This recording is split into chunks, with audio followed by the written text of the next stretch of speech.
Imagine a CEO standing in front of a board of directors, being asked one simple question: how many employees have left your company this year? And instead of answering, he says, "We'll get you a number. Not now. Not later in the meeting. Just eventually." So let me ask you directly, if the person in charge doesn't know or won't say how many people walked out the door, what exactly are they trying to protect? This is not a normal hearing. This is not a routine exchange of questions and answers.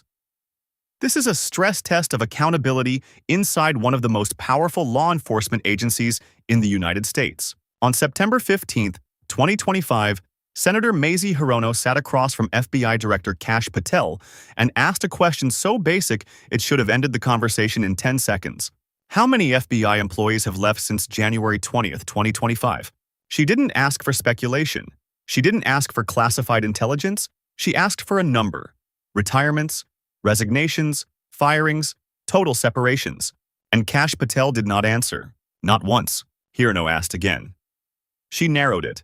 How many special agents and analysts? No number. She narrowed it again. How many senior leaders? Executive assistant directors, special agents in charge? Still no number. Then she pushed further. Which field offices lost the most personnel? And that's where something revealing happened. Kash Patel didn't answer the question. He replaced it. He said every field office had received a plus-up. More agents, more resources, more deployment. But that was not the question. Mazie Hirono was asking about losses. Kash Patel was talking about gains. Those are not interchangeable. They are not even in the same category of accountability, because you can increase headcount while losing experience. You can add new hires while watching thousands of trained investigators walk away. And that's where the pattern begins to form. Hirono is asking for subtraction. Patel is answering with addition. Hirono is asking for clarity. Patel is offering narrative. And then, when the pressure doesn't go away, when the same question keeps coming back, again and again from different angles, Patel shifts tactics. He stops avoiding the question and starts attacking the motive behind it. You're looking for a media hit, a fundraising clip. That line matters, because at that moment the question itself is no longer treated as legitimate oversight.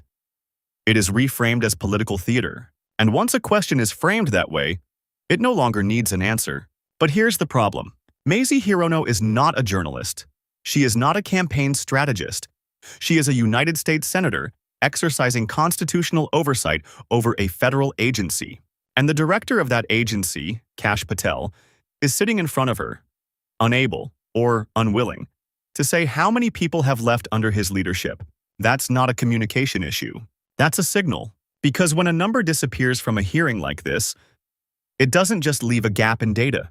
It creates a vacuum. And in that vacuum, something much bigger starts to take shape. And when a vacuum forms in a hearing like this, it doesn't stay empty. It gets filled with deflection, with substitution, with carefully chosen fragments that sound like answers but never actually resolve the question.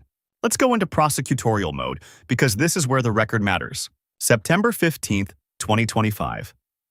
Senator Mazie Hirono asks 4 versions of the same question: total departures, special agents and analysts, senior leadership, field-level losses. 4 entries in the record. Now stack the responses. We'll get you a number. I don't have it off the top of my head.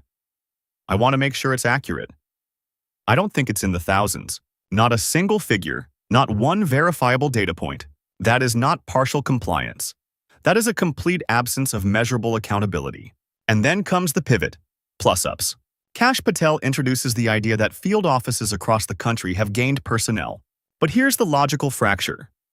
A gain in one metric does not erase a loss in another. If 3,000 agents leave and 2,000 are hired, you still lost 1,000. If 5,000 leave and 5,000 are hired, you didn't stabilize.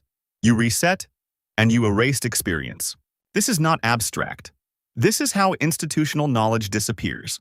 Years of counterterrorism training, years of cyber intelligence operations, years of embedded understanding of threats. Gone, replaced, or reassigned. And yet the number is still missing. Now look at the contradiction more closely. Patel says every field office has received more agents, but Hirono is asking which offices lost the most. Those two realities can coexist, but only if you admit both. Instead, One is used to obscure the other. That's not clarification. That's substitution. And substitution is a classic defensive move. Answer the question you wish was asked, not the one that was. Then we move deeper into the record. Hirono shifts from numbers to roles. She asks, how many special agents and analysts have left? Patel responds with a principle. Anyone who leaves does so by their own volition or for failing to meet standards. That sounds definitive. It sounds structured. But listen carefully. That is not data. That is a justification without a quantity. It explains why people leave, according to him. But it never confirms how many actually did. So now we have a pattern stacking in real time. No numbers, generalized explanations, reframed metrics, and each layer increases pressure on the one thing still missing, the answer. Because oversight is not satisfied by philosophy. It is satisfied by facts. And facts, in this moment, are being replaced with narrative discipline. Then comes the escalation point. Hirono presses again. Same question, same demand. And Patel responds not with delay, but with dismissal. You didn't get the answer you wanted. You're trying to get clips. That line is not just defensive. It is strategic. Because once you redefine the question as performance, you no longer have to engage with its substance. But here's the contradiction that breaks that logic. If the answer is simple, why avoid it? If the number is manageable, why not state it? If the data supports your narrative, why not use it to end the exchange immediately? Instead, the number stays out of reach. And that absence is now louder than anything that's been said. And when the absence of a number becomes the loudest thing in the room, the hearing stops being about staffing entirely. It becomes about control. Control of information, control of narrative, control of what Congress is allowed to see. So Hirono shifts again, and this is where the pressure intensifies.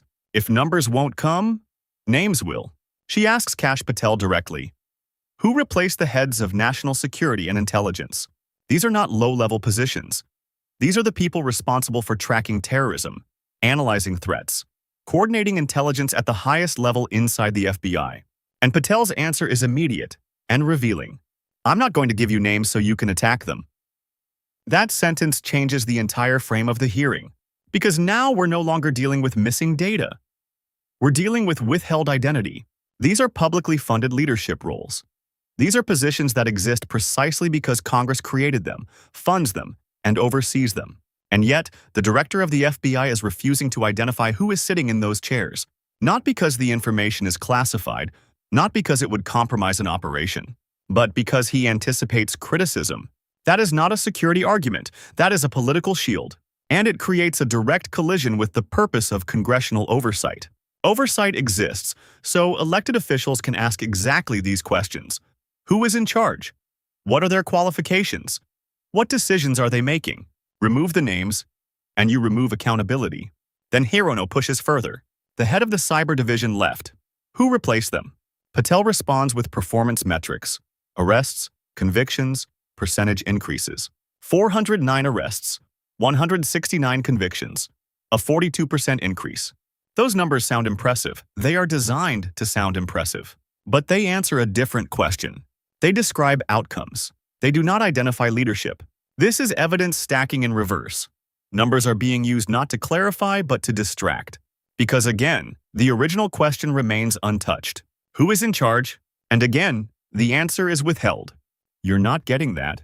That is not hesitation. That is refusal. Now the pattern is complete. No numbers, no names, no direct answers. Only performance claims, generalized defenses, and strategic redirection. And then we reach the moment where the hearing crosses from tension into breakdown. Hirono asks a yes or no question. Were counterterrorism agents reassigned to immigration enforcement? And did they return to their original roles after threats escalated? This is not complex. This is not layered. It is binary. Yes or no. And Kash Patel responds, if you're not going to let me answer, why don't you just do your soliloquy? That line lands differently. Because it's not just deflection. It's dismissal of the process itself. It reframes oversight as performance. It reframes questioning as interruption. And it signals something more serious than disagreement. It signals disengagement from accountability altogether. Because at this point, the structure of the exchange has collapsed. A senator asks for facts. The director provides none. A senator asks for names. The director refuses. A senator asks yes or no. The director rejects the premise of the question. This is no longer a debate over policy. This is a breakdown in the basic contract between Congress and the agencies it oversees. And when that contract breaks, the consequences don't stay inside a hearing room. And when the consequences don't stay inside a hearing room, they don't remain abstract. They move outward, into real operations, real threats, real people who depend on a system that is supposed to function with precision and truth. Because the FBI is not just another agency. It is the lead federal authority on counterterrorism, cyber defense, and national security investigations. So when experienced agents leave, and no one will say how many, that is not a staffing issue. That is a capability issue. When leadership changes, and no one will say who replaced them, that is not a personnel decision. That is a command structure issue. And when counterterrorism agents are reassigned, and a simple yes or no question cannot get a straight answer, that is not miscommunication. That is a signal that clarity itself is no longer being prioritized. Now visualize what that means in the real world. A cyber attack hits critical infrastructure. A ransomware group linked to a foreign state breaches a hospital network. A counterterrorism lead comes in. Fragmented, incomplete, time-sensitive. The system is supposed to respond instantly, seamlessly. But what happens if the people who built that expertise are gone? What happens if leadership is unclear or deliberately obscured? What happens when oversight cannot even establish the most basic facts about who is in the room and how many have left it? This is where the hearing stops being political, because the victims of failure here are not senators. They are not directors. They are the public. The people who assume that when a threat emerges, someone qualified, accountable, and fully deployed is handling it. And that brings us to the moral breakpoint. Mazie Hirono didn't ask for strategy. She didn't ask for classified briefings. She asked for a number that defines loss, a number that defines scale, a number that tells the truth about what has changed inside the FBI since January 20th, 2025. And Kash Patel could not or would not say it. Not once. Instead, he offered narrative. He offered performance metrics. He offered accusations about media motives, but he did not offer the answer. And when a system replaces facts with framing, when it replaces transparency with control, it forces a much bigger question into the open. Not about Kash Patel, not about Mazie Hirono, but about the system itself. If the director of the FBI can sit in front of Congress and refuse to provide basic, non-classified information about his own agency, then what exactly enforces accountability? If oversight questions can be dismissed as political theater, then what standard is left for truth? And if the answer to how many have left is indefinitely delayed, what else is being delayed behind it?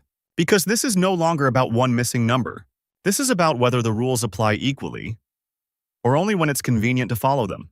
So here's the question that doesn't go away. Does the law still apply to those who run the system, or only to those who are subject to it? If you think that question matters, hit like.